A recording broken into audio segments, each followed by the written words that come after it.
So hello and welcome to today's MTD podcast. This is the first one I've hosted actually for a while, and I'm quite excited to do so. I feel privileged actually with a guest that we're going to be welcoming on today's show because it's Kasra Mehraky. We've spoken with him on a couple of occasions before. In fact, I did a live feed with Kasra going back.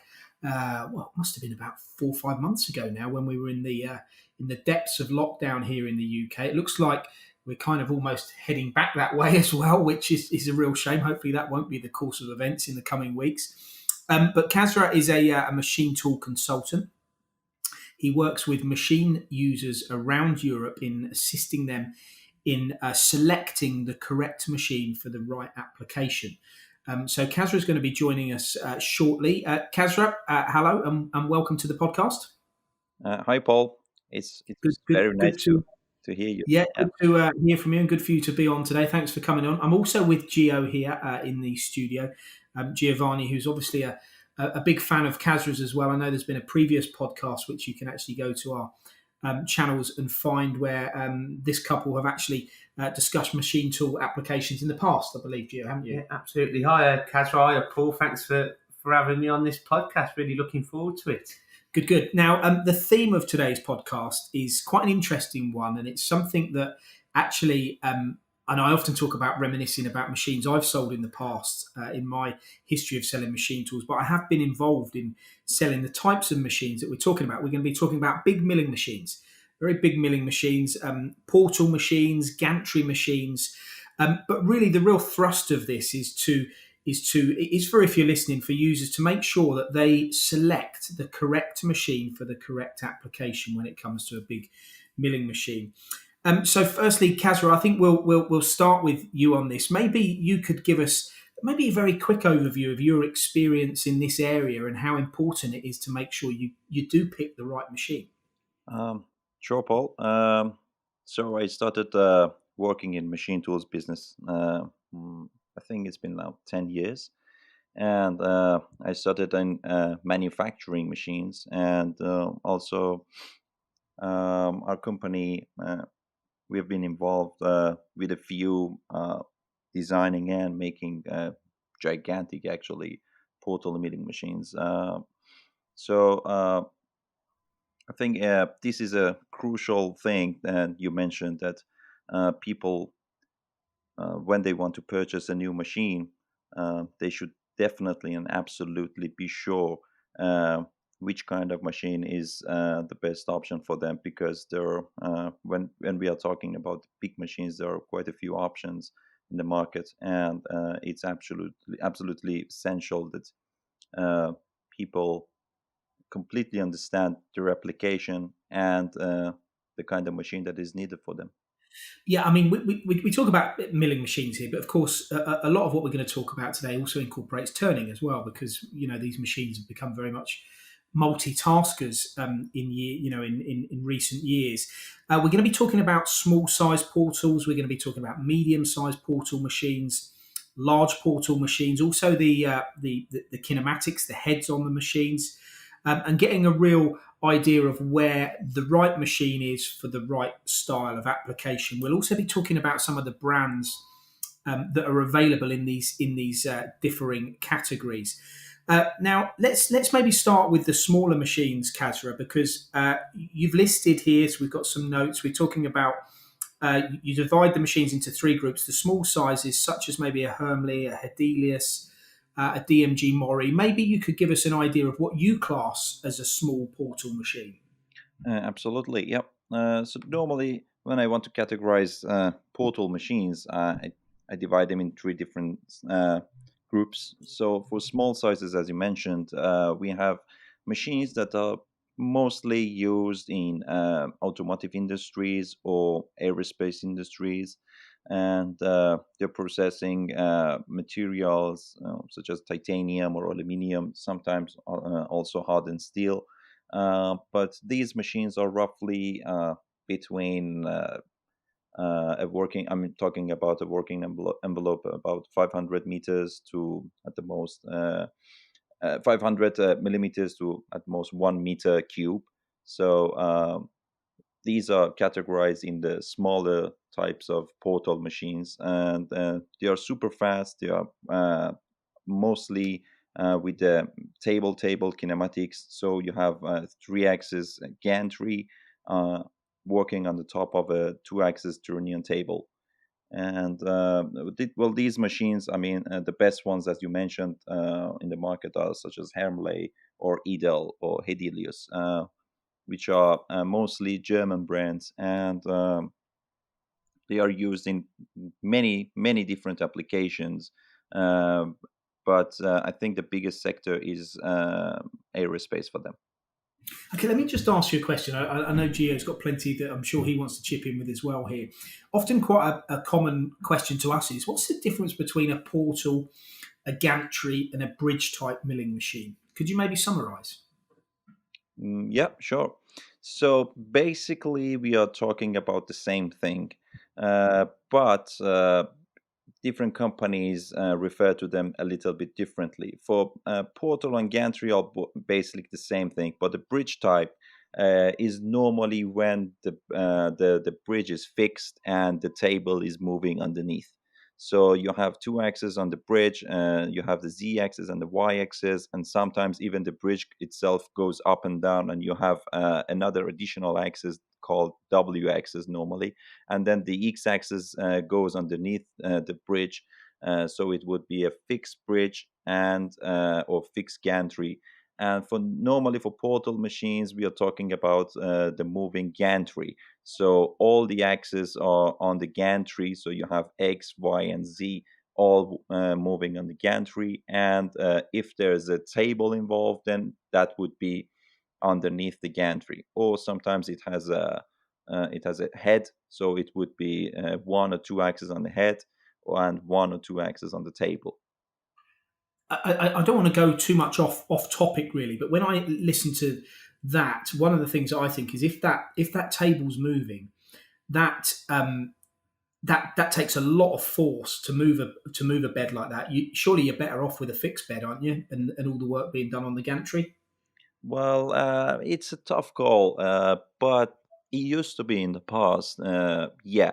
So in the past, most of the machines, the gantry machines, were using a moving table, and they were assuming that it has more rigidity, but in the recent years it needs a lot of, as you mentioned, a lot of force, and then of course the workpiece is on the table itself, so it is quite a huge amount of mass moving all the time, and these days we are focusing on machines that are working faster. So instead of having bigger tools that they can grab bigger bytes from the workpiece, we try to go much faster, and that would also help with the tool life, and it would increase it enormously. So as you said, a lighter gantry these days is more appreciated. So, Kasra, great to talk to you again. So, with your role as a consultant in this kind of area, we always talk about application specific requirements at MTD, and that goes across all kind of machines, really, but even more so in these type of machines that we're discussing today in this podcast. Starting with the small size portals, you mentioned they lend themselves specifically or predominantly to aerospace. Why is this? Well, you have to look at the parts geo that they are used to cut. So normally, for aerospace, you have, for example, different kinds of jet engine parts that needs to be machined precisely. And when we are talking about jet engine parts or all different kinds of parts that are used in airplane or, for example, satellite housings, they are roughly not very gigantic, not very big. So normally they can be fit in a 1 meter envelope. and that's why these companies such as Hermle are mostly focused in these kind of machines, or also another good Italian company called Breton. So these are mostly focused in these kinds of machines, and they've actually done a very good job because they are specialized in small size gantries. Just out of interest as well, Kasra, what's the we look at your. We're talking specifically really here about the builds of these machines and making sure you select the right one for the right part. I 100% get all that. Where, in your opinion, though, does the CAD CAM element come into this? Because we look at some of these machines and the agility of them, and some of the parts you're talking about, the aerospace sector with the blade machining. Um, it's important to have the right machine, of course, with this construction. But the software that's going to be driving these machines around has to be at its optimum skill set as well, doesn't it? In order to maybe reduce some of those wear elements that you might get on a machine by improving the profile of the machining or the path that the machining takes. Is that quite important in this in the strategy of selection as well? Absolutely, yeah. So, well, there are not many software developers out there in the market. So basically, we've got Siemens and Autodesk and SolidCam and just a few softwares. But it is very important that the programmer is completely uh, expert in what he's doing. So there are different kinds of strategies and different kinds of approaches, and he needs a lot of experience in machining and also in programming to be able to use the most efficient strategy to machine a part. So, Kasra, you go and visit a customer that's making an aerospace component. How do you determine, what questions do you ask to determine the best machine tool for his application? Well, basically, we start normally with the part that they are doing right now, or they are planning to machine in the future. So there are various different factors that needed to be considered. For example, one of them is the material of the machine, and the other factor is the number of pieces that they want to produce.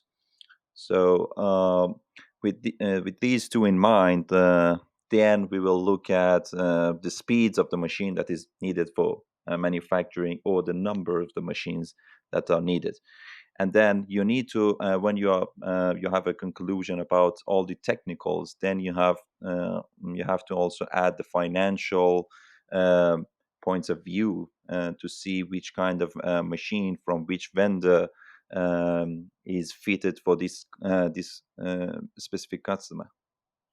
I want to, coming up as well, I should mention that we're going to be talking about more medium-sized portals shortly and large-sized portals, and the combination of using 5-axis heads on these machines, as well as the turning element. So lots to come in this podcast. Just coming, I can't help but keep going into this one, Kazra, because I'm really interested in your opinion on this. You're talking about very high-end machines here. You've mentioned the brands. I've sold some of them and spoken to companies that use them.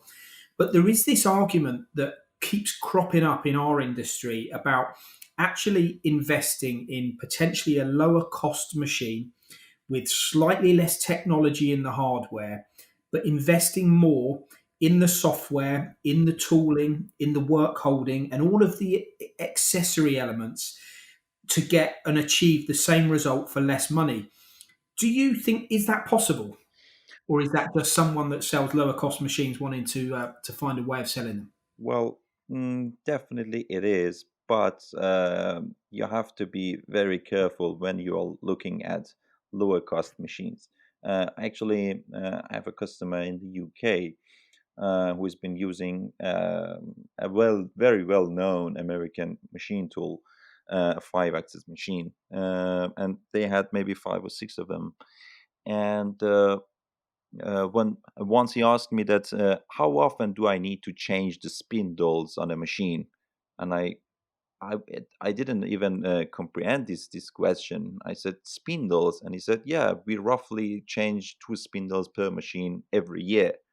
Uh, What? Jeepers yeah, creep. so these machines are working 24/7, 5 axis, and they normally change a trunnion table every 2 years and 2 spindles per year. So Wow. when you're looking at these numbers, then you see that there's absolutely something wrong with this business model. So these are the things that we have to be very careful when we are going to invest on a machine tool. And there's also However, solutions. Kasra, that takes us back to the beginning, really, application specific. Them particular machine tools would have been perfect for a different application and most probably are being used for the wrong application. Definitely, yeah, absolutely. So this customer replaced all those 5 machines with just one machine that we suggested, and it's been working again 24/7 with the same yield. So the number of the production is the same. So just one machine replaced 5 machines, and the spindle of this machine tool manufacturer is guaranteed for 10 years, 24/7 working. Uh, Okay, let's get into the nitty gritty then in a bit more detail, because this is a topic that's really close to my heart and something we do regularly discuss while out with machine tool manufacturers and distributors.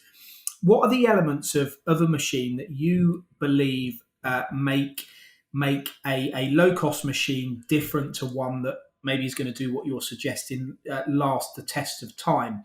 There's one area that one machine tool manufacturer mentions to us. It's about how they stack all the axes in order to make sure that the vibrations dampened out, but also to make sure there's less stress and less wear on the moving parts.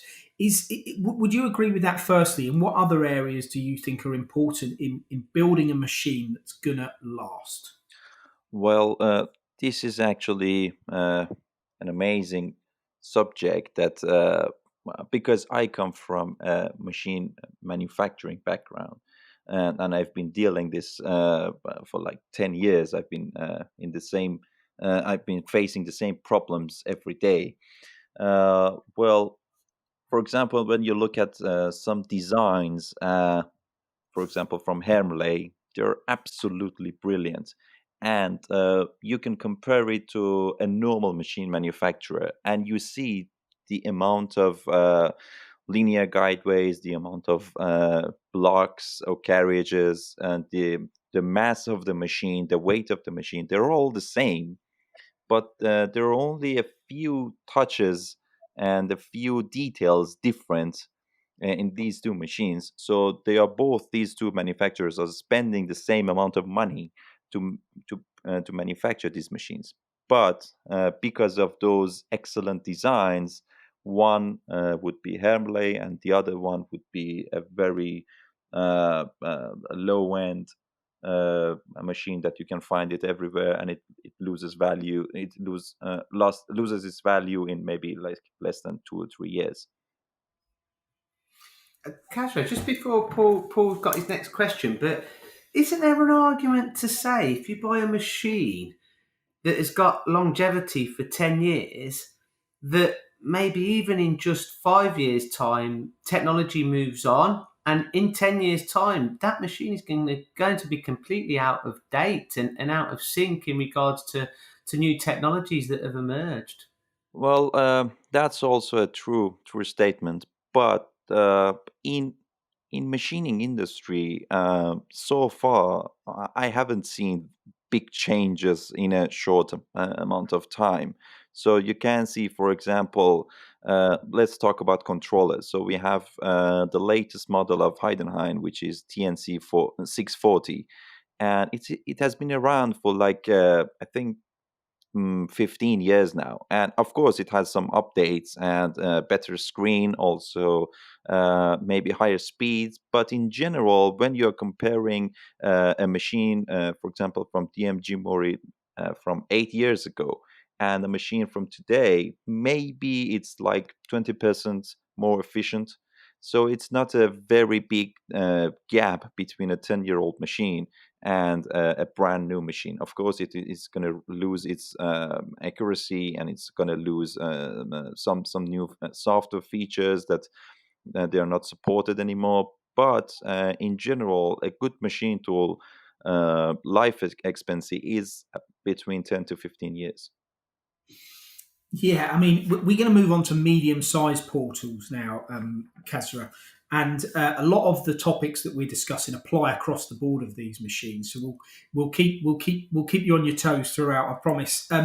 But some fascinating answers so far. So yeah, so medium-sized portals. Then this is when we move into the next dimension. Really, what do you class as a medium-sized machine in its axis, stroke, and movement? Well, for a medium-sized portal, I normally talk about space between columns, or the uh, the the columns that the gantry is on them. So normally starts from 2 meters wide, and the length, of course, can be uh, different. So it can be 2 or 3 meters up to 30 meters. So, but normally the key factor is the width of the machine, which starts from roughly 2 meters, and it goes up to maybe 3.5 meters. And there are so many machine manufacturers in that area. I would like to name some of them, like Zimmermann in Germany, or SHW also in Germany, and DMG Mori also has a very good line of, as they call it, XXL machines that they produce these medium-sized portals. And we have some Spanish manufacturers in that area, such as Zaya and Korea and Suraluce. And of course, there are very good Italian brands such as Fidia, Breton, FPT, and Parpus. We've actually been to a couple of the factories of the machines you mentioned, FPT and Korea and DMG Mori, and we've been privileged to actually visit their factories and see the machines being built. There's a lot of the things we spoke about on the small portals, build quality, construction, speed, they all apply across the board. But one that I think becomes more important the bigger the machines you get, is how you maintain accuracy over bigger distances. Now, out of interest, I'd be again intrigued to know how you think machine tool builders achieve this, and what's the best way to do it. But there's one particular brand here, Gruppo Parpus, where I remember going to a company that had one of these machines, and in fact, it was probably a large size portal. But they had one of these things. I think it was called like an air curtain or something in the sides of the machines, which kept the area of the machine cool, which meant that there was minimal growth, which meant that even if you had one of these big dies that was 2 meters by 3 meters from corner to corner, you were guaranteed certain accuracies. Is this an important factor as the bigger the machine gets? Absolutely. I think this is the biggest challenge that you mentioned, Paul. So once we designed the gantry, it was about 8 meters long, the gantry itself, and we calculated the growth of the machine during day and night. It was roughly about 0.5 millimeters, and the allowance, the clearance that we had was in the blocks of the linear guideways. I mean, it was something maybe less than 0.01 millimeters, something like that. So we had 50 times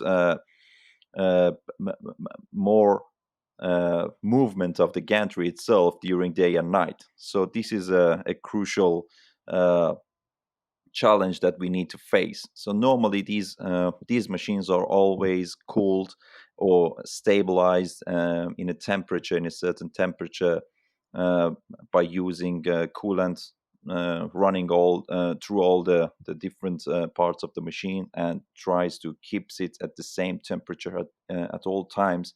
And this also, it is more noticeable when the machine is working. So all the heat that the motors, the servos, also the cutting is producing, can cause to expansion of the different parts of the machine. So it's very challenging actually when the machine gets bigger and bigger. This challenge becomes more noticeable.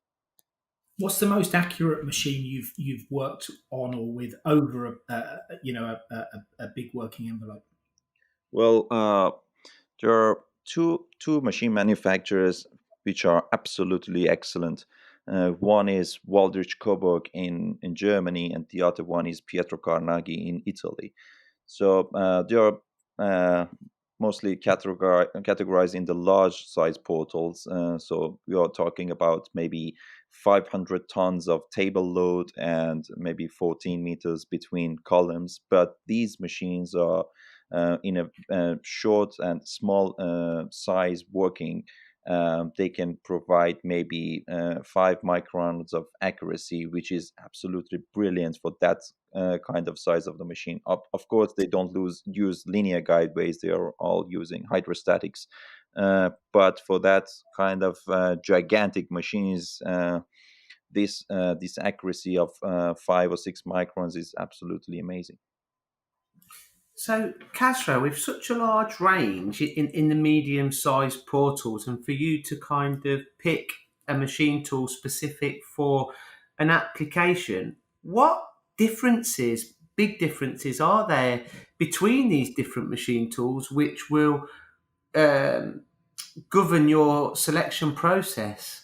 Apart from the accuracy, maybe, Right? Yeah. obviously, you just mentioned accuracy. Yeah. Is it speed, programming? Well, normally it's good now that most of these machine manufacturers are using same kind of controllers. So, for example, if you're going for a 5XS machine, they are mostly offered in either Heidenhain or Siemens.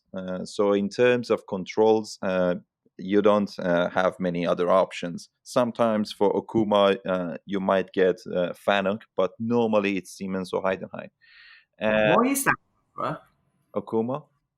No, no. Why is the programming Oh, selection right. reduced when you go into the larger size machines? Is there any reason for that? Uh, Not really, but because these two companies, I mean Siemens and Heidenhain, they are mostly experts, considered experts in this area.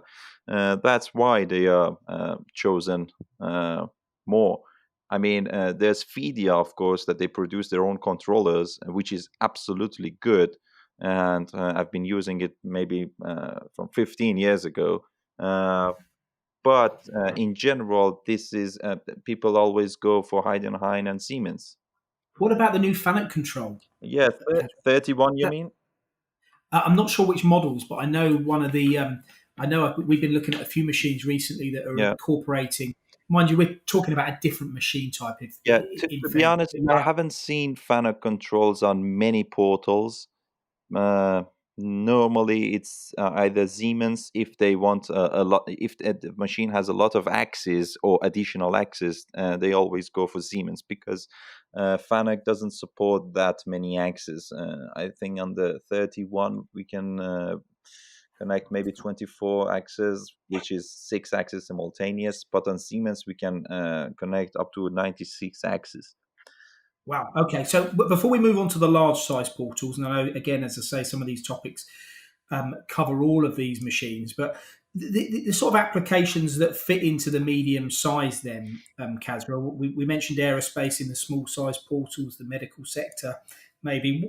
What fits in amongst on these machines? Well, for medium-sized portals, normally my customers are working in the automotive industry because they are very useful for making dies and also in industries such as when they want to produce big molds for different kinds of different parts of automobiles. I think.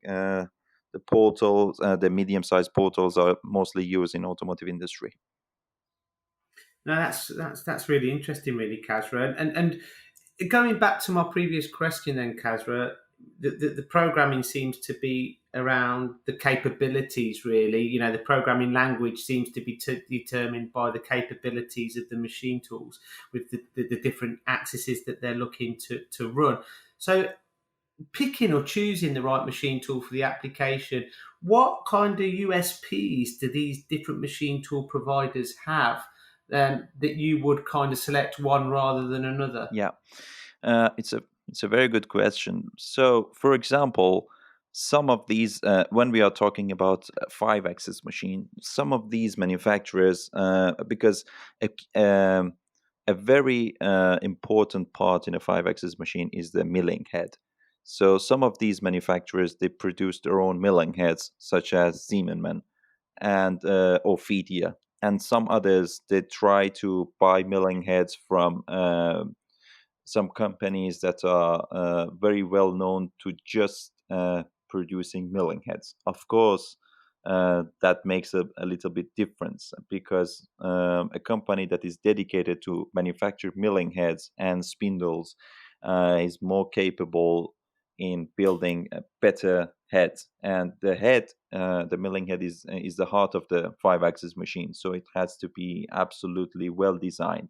For example, there's a German company called if I can find their name. There's an Italian company called Techni, which they produce milling heads, and most of the Taiwanese companies and Chinese companies they are using Techni milling heads, even though Chinese and Taiwan, especially Chinese, are mostly well known for producing cost-effective machines and low-cost machines, but they are buying the head from an Italian company because it is such an important part of the machine. I mean, there is so many aspects to it, isn't there, Kasra? I hear the things you're saying. We talk about accuracy, the spindle, the build. Often people talk about the weight of machine, and then you think, well, there are so many factors in how you select, and that comes across very clearly in what you're saying. I want to move on to the large size portals now. Some of the brands you've already mentioned, Waldridge, Coburg. I've actually used one of those machines when I came out of my apprenticeship. And in fact, it's interesting that you mention about them being one of the companies that produces a top quality product. I can only but agree with that because I used one of these machines and it must have been 20 to 30 years old when I used it. And we still used to use it for line boring. We used to use it for some of the most high tolerance machining on engine casings and things like that. And it used to hold tolerance. Never hardly ever broke down. And I'm sure you'll give us some of the reasons behind that maybe. But we talk about Unisign, Soraluci, FPT, Pietra Carnegie, as you've mentioned, Palmer. I've used a Palmer as well, yeah. SHW, Akuma, Ingersoll, DMG Mori, Droop and Ryan. The list seems to get longer as we go up in size. What is there a reason for that? Or is that just we've missed brands off of the smaller ones, or are we just looking at the quality machines? But the bigger the machines, the more quality machines there are. Uh, I don't think so. Maybe I didn't put many names in the medium Oh, size, I right. think. Okay. But I'm absolutely sure that I've listed all the large size manufacturers. I don't think that maybe I didn't mention a couple, but I've mentioned definitely most of them. So in large size machines, we have very very good options to go for. When we are talking about a very very gigantic ones, there are only two options. That would be Waldridge Coburg and Pietro Carnegie, and maybe after that Inseberardi. So these three vendors, the first one is German, the second and third one are Italian. So these three are, I mean, they are making enormous machines. We are talking about, as I mentioned, maybe 14 meters or 12 meters distance between columns, and maybe 30 to 40 meters length of the machine.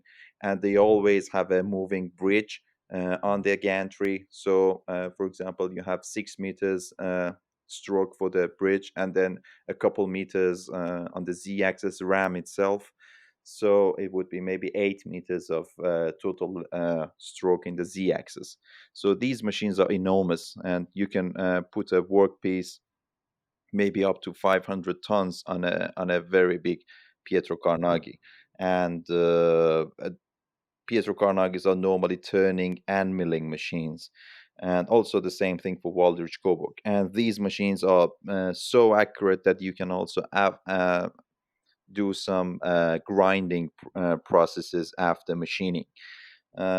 So after these machines, we move on to a little bit smaller ones, such as Parma or SHW or Ingersoll, Soraluce, and again FPT has a line for large portals. And I've actually been to, for example, a few of these machine manufacturers. In Parma, there are Pietro Carnegies that are producing Parma machines. So you can imagine that those gigantic machines are being machined in a Pietro Carnegie. I mean, Kasra, I mean, for me personally, these machines are a engineering masterpiece because they don't come in one piece, do they, Kasra? You know, to give our listeners some kind of idea of how these They all machines seem to be built in Europe as well. It's amazing. It's amazing. I mean, I went to one installation when I was back in the day selling work holding up in Newcastle, an aerospace company, where they had to dig out the foundations where this machine had to go into. And to have that kind of accuracy over that distance, but the pieces in which it's like putting a jigsaw puzzle together, but then the flatness and the parallelism of the machine bed for where the bridge runs over, it's a feat in itself putting that machine tool together.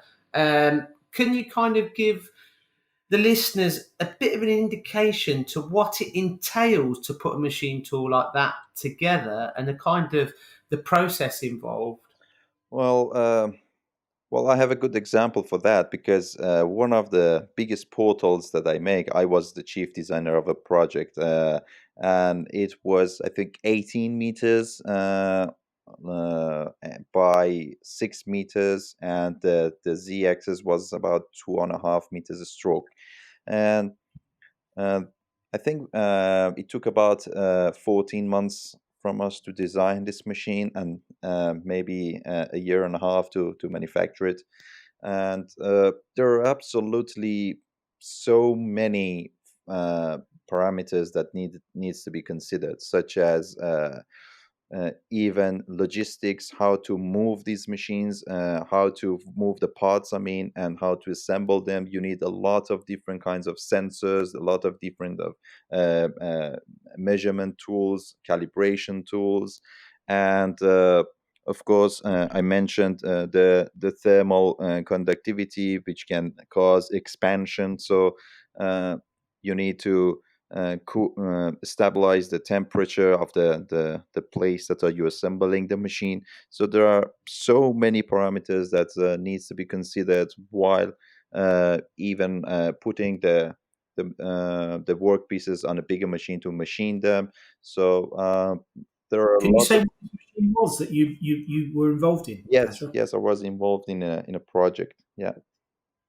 Yeah. What was the machine brand though? What was the It was our own company back in Iran. 01 CNC was the name of our company. okay? And what was the machine actually making? Well, this was mostly for oil and gas industry. So it was manufacturing very big valves and machining big valves. Yep. Okay. No, I think that it kind of you've really kind of set the scene there in regards to kind of illustrating what it actually entails. It's not like just buying a standalone machine with a few bits. It takes it to a completely different playing field, and like I mentioned, it's the work involved. 1.5 year project to actually even just get the machine installed is just. It's phenomenal, really, isn't it? I mean, one brand that's not mentioned here in the large size, but is in the medium size, and I do think fits into the large size as well, is the Courier. there is some courier machines that I've seen, and one point that they try to put across as a very strong reason of their machines machining capability, which is what this all boils down to at the end of the day, isn't it? The ability to machine reliably, accurately, but over long periods of time, is the box construction in their RAM, and how they keep it cool as well. That's one of the areas that they see as quite significant in the head technology, which kind of leads us on to really the kind of next and possibly final topic for this podcast. The RAMs, the heads, the changing of the heads, how you maintain positional accuracy when you're indexing the head. These have to be, in my opinion, these are as important as anything else on the machine, aren't they? Absolutely, yeah. For example, there's a company called Unisign in the Netherlands, on another one in Spain called Bose. These two produce hexagon type RAMs because I believe that it actually helps the rigidity of the RAM, because we are talking about maybe 2 meters stroke of the RAM, which is maybe 400 by 400 millimeters, the size of the RAM, or maybe 500 by 500, and it needs to transfer the power for the spindle. Sometimes on Pietro Carnegie machines, it can be up to 10,000 Newton meters of power. The machine that we built was 2,200 Newton meters of spindle power, which is absolutely enormous. So this design of the RAM is very important, and that's why I've mentioned that it is really crucial that we completely understand the application that the user is needs the machine for, because It's these different it's really machines they are completely of course in the big picture they're all the same, but when you go into the details, they are each one of them is good for one application. the hexagon you're talking about there. I actually saw this for the first time on I think it was on a DMG machine, on one of their very small, what we would class here as a small portal. And I looked at it and I thought, hexagon, and then I kind of I can understand the mechanics of it, and I look at it and go, yeah, I can see why they've done that, because you've got more mating surfaces rather than just four. It just seems a much more stable way of keeping things in alignment, really. Definitely. And when you think about that, they need to make that RAM, that hexagon RAM, completely uh, grinded in a perfect way, because all these 6 or 8 surfaces are in contact with a hydrostatic guide wave, which is very, very hard to produce. I've never done a portal machine with hydrostatic, but I've been to some companies, and uh, just to look at the way that they're producing these hydrostatic guideways is absolutely mind blowing. Catherine, like it is mind blowing what we're talking about now, and the design and the application, and making it a reality. Really, when you're talking about these RAMs, what's the longest the RAM can stick out? Well, the biggest ones that I've seen is 2.5 meters, so 2.5 meters.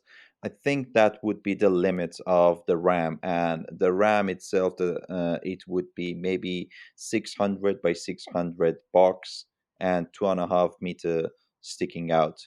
But that's of And course for a vertical RAM. For a horizontal RAM, it would be much smaller, maybe 1.5 meter, 1.8 meters, something like that.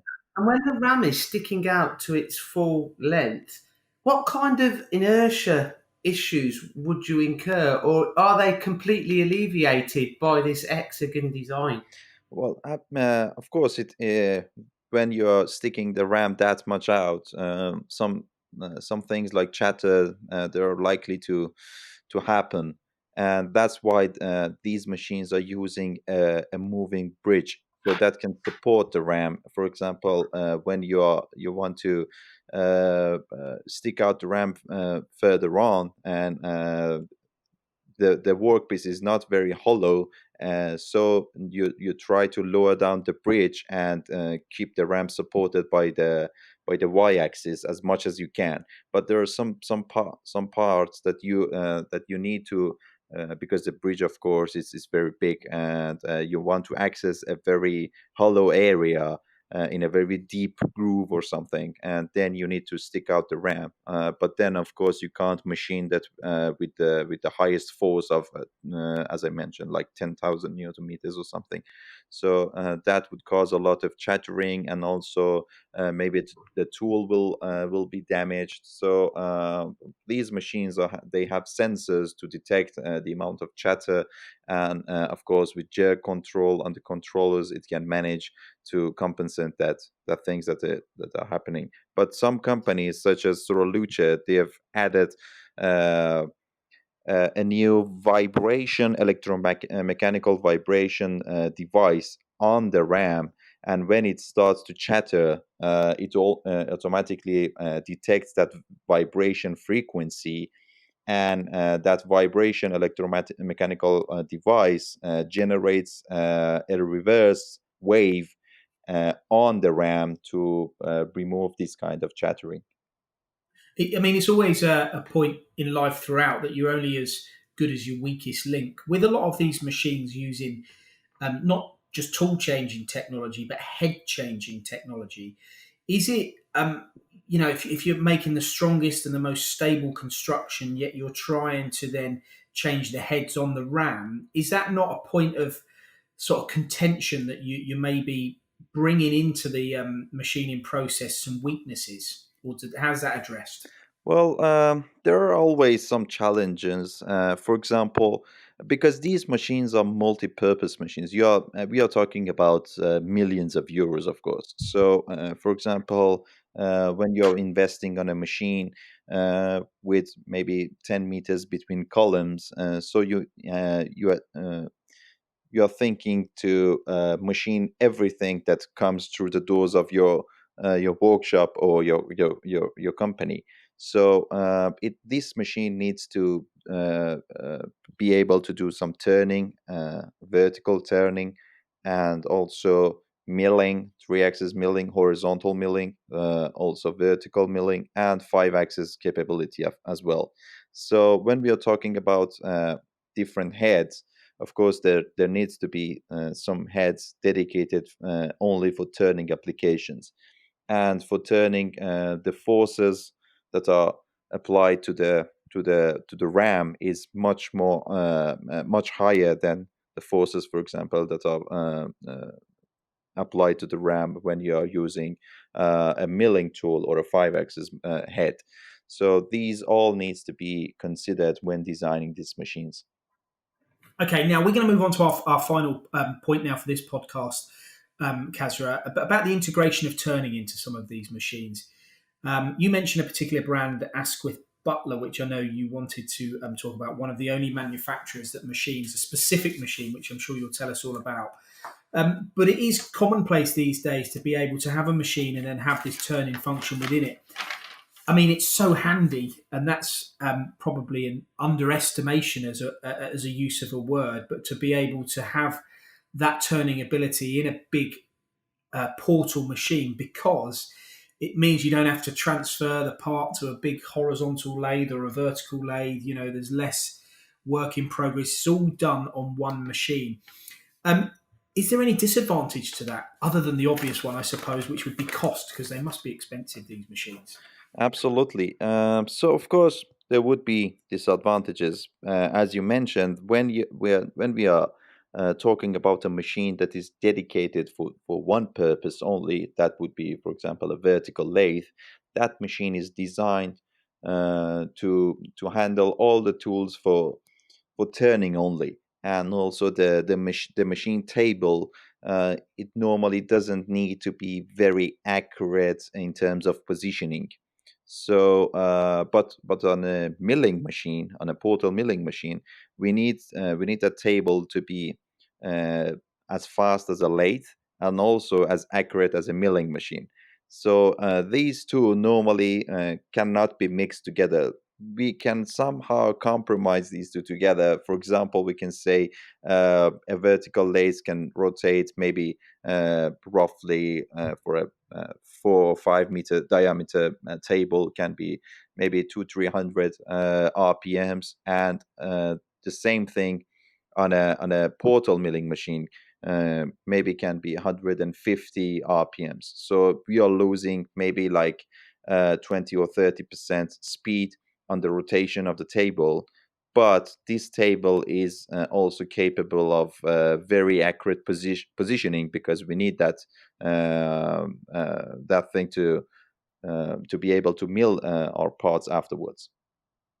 Well, I suppose that when you're talking about machines of this size, the table doesn't need to spin at the same rotational speed as when you're doing smaller components. So that does make sense. Kasra, I just want to touch on one last subject, really, and the kinematics on these machines and the different types of kinematics for different types of applications. You mentioned a few. Can you tell our audience what this means and how it affects the application? Absolutely. So it all depends on the workpiece size. So, for example, if the workpiece is roughly small, relatively small, we normally try to put that on a rotating table.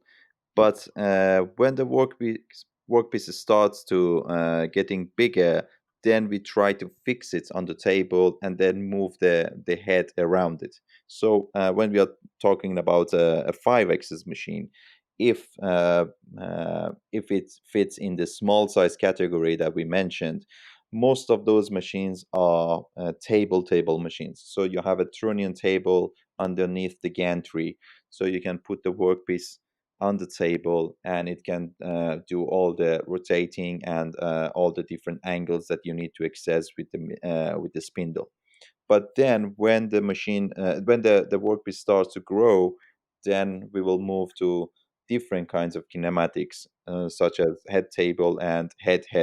There would be the 2 or 3 two axes on the head, and then maybe another additional axis at table underneath the gantry. That's a really good, probably a great way to end this, because it just shows that your knowledge in how you select a machine in accordance with the application, which really, hopefully, for those that have listened, that's what we've spoken a lot about in today's show. But in addition to that, we've obviously covered a lot of the machine technologies. We've even spoken about a lot of the brands that are falling under the umbrellas of these portal machines. It is a topic that really we could talk for hours on this. But I'm sure the people that are walking their dogs at the moment are almost home, so they probably need to cut us off. So we're going to wrap this podcast up now, Kasra. I just want to say thank you very much for being part of this today. You're a very skilled individual. You've got a lot of good. We've spoken to a lot of people that have used you in the past, and I think we're reaching out to engineers out there. If you are looking for someone to talk to you and guide you in your machine tool selection purchase, then Kasra Mehraky is definitely an option, and you can find details of him. We'll make sure we put them on wherever we put this podcast, so you'll be able to contact him.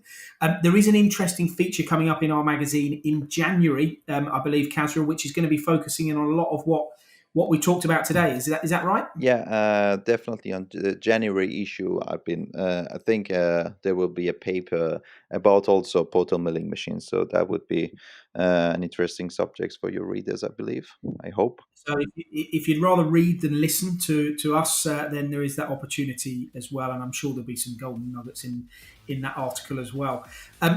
Kasra, thank you very much for joining us today. This has been a great podcast. Gio, thank you for coming along as well. I think it's been a thoroughly engaging session, hence the reason it's gone on a little longer than most of our podcasts, but certainly the place to learn with gentlemen like Kasra. Thanks for joining us. That's it for today's MTD podcast. Thanks for listening to the MTD podcast. If you found value in this episode, please subscribe and leave a rating and review. Find more episodes on MTDCNC.com.